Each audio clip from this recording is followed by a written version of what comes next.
Thanks for joining us here on Monday with the latest on Hurricane Umberto and Tropical Storm Imelda here across the southwestern Atlantic. Imelda centered just a little less than 200 miles east of the Florida East Coast right now, just north of Great Abaco Island in the Bahamas, has been strengthening this morning, maximum sustained winds up to about 60 miles per hour. We are expecting Imelda to go on and become a hurricane by this time tomorrow.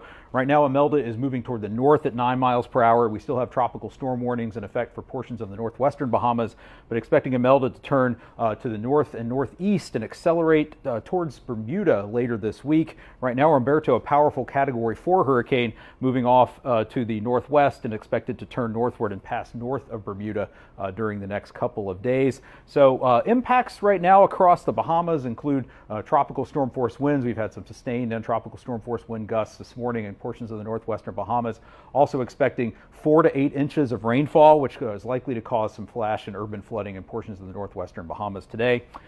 In the United States, we can see the heaviest rainfall well offshore of the Florida Peninsula, but we are seeing some moderate to bands of heavy rainfall now moving onshore into portions of North and South Carolina. We do have an isolated risk of flash flooding across much of South Carolina, portions of central and southeastern North Carolina, down to coastal Georgia and the east coast of Florida, where some of these areas could see 1 to 2 inches of rain, isolated totals as high as 4 inches, especially under some of those heavier rain bands. And zooming out now, we talked about the track of both of these storms. These powerful storms are generating some dangerous ocean conditions. And we are expecting, again, a high risk of rip currents across much of the United States East Coast from today into tomorrow, continuing throughout the work week as the large wave field from Imelda and Umberto reaches the East Coast, all the way from Florida through the Carolinas, the mid-Atlantic states, and even up into northern New England.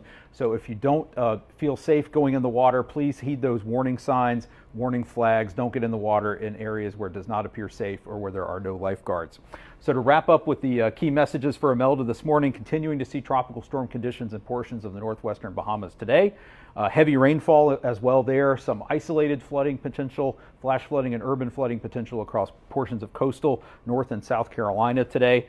Interest in Bermuda should monitor Imelda. We're expecting to probably issue a hurricane watch for that island later today, and as Imelda is supposed to move near that island as we go through Wednesday and into Wednesday night.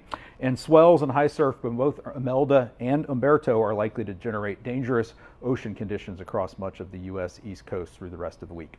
Thanks for joining us here with the latest on Hurricane Umberto and Tropical Storm Imelda. You can get more information here at the National Hurricane Center at hurricanes.gov, and you can get information from your local National Weather Service office at weather.gov. Thanks for joining us. I'm Mike Brennan.